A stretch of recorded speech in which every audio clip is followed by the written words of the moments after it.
Welcome to today's devotional reading, February 3rd, from the book Christ Triumphant. The topic for today is a time of rare spiritual opportunity.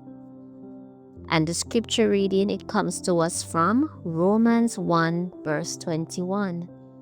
And it reads, "Because that when they knew God, they glorified him not as God, neither were thankful, but became vain in their imaginations, and their foolish heart was darkened." This reading will provide an insight on the opportunity that the old world had before the flood. They were not left in darkness. Their physical and mental powers were off the charts. They had great light, and they could have chosen differently. Now the reading. Notwithstanding the wickedness of the Antediluvian world, that age was not, as has often been supposed, an era of ignorance and barbarism. The people were granted the opportunity of reaching a high standard of moral and intellectual attainment. They possessed great physical and mental strength, and their advantages for acquiring both religious and scientific knowledge were unraveled. It is a mistake to suppose that because they lived to a great age, their minds matured late, their mental powers were early developed, and those who cherished the fear of God and lived in harmony with His will continued to increase in knowledge and wisdom throughout their life. As the years of human beings have decreased and their physical strength has diminished, so their mental capacity have lessened. The Antediluvians were without books.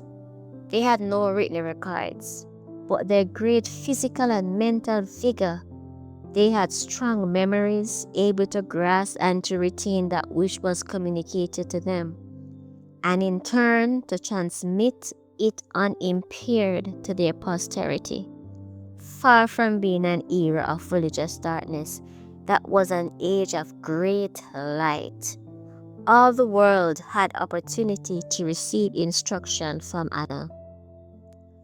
Skepticism could not deny the existence of Eden, while it stood just inside, its entrance barred by watching angels. The order of creation, the object of the garden, the history of its two trees, so closely connected with human destiny, were undisputed facts. And the existence and supreme authority of God, the obligation of His law, were truths that people were slow to question while Adam was among them. Notwithstanding the prevailing iniquity, there was a line of holy men and women who, elevated and ennobled by communion with God, lived as in the companionship of heaven. They were people of massive intellect, of wonderful attainments. They had a great and holy mission to develop a character of righteousness, to teach a lesson of godliness, not only to the people of their time, but for future generations. Only a few of the most prominent are mentioned in the scriptures, but all through the ages, God had faithful witnesses, true-hearted worshippers. As we reflect from this reading that we just ended, we can see that the antediluvian world had such great light. They passed on information from generation to generation without books. But today, we have an even greater light among us, Jesus Christ, and books written for our learning. If we study these books and if we learn of Jesus Christ, we too will have unlimited knowledge that will lead us to have a renewed heart and mind.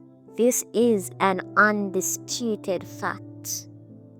If we are to become fitted for heaven, we have to have a knowledge that passeth all understanding, that knowledge of Christ, that we get from His Word. As we study and read, we will draw nearer to Him and He will draw nearer to us. As we listen to this song, Nearer, my God, to Thee, may this be the desire of our hearts. Nearer, my God, to Thee, nearer to Thee, even though it be a cross that rises me. Still on my song shall be, nearer, my God, to Thee, nearer, my God, to Thee, nearer to Thee.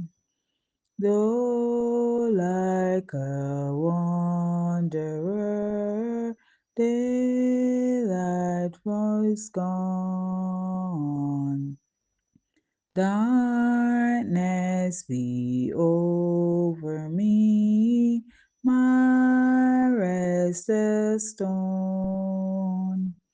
Yet in my dreams I'll be nearer, my God, to Thee, nearer, my God, to Thee, nearer to Thee.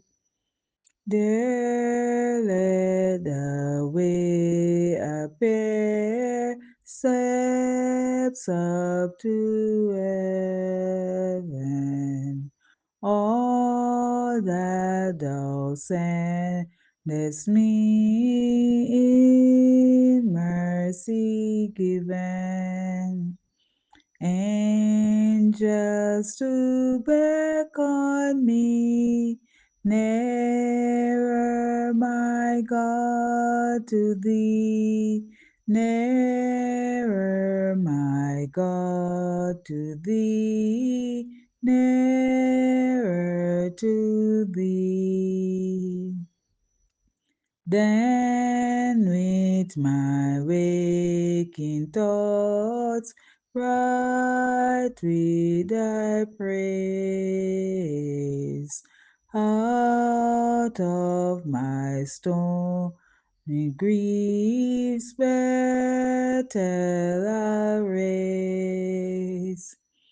So by thy walls will be nearer, my God, to Thee, nearer, my God, to Thee, nearer to Thee.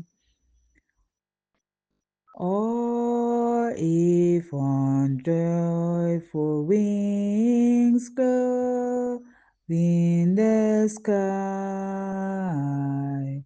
sun, moon, and stars forget, upward I fly. Still all my song shall be, nearer, my God, to Thee, nearer, my God, to Thee, nearer to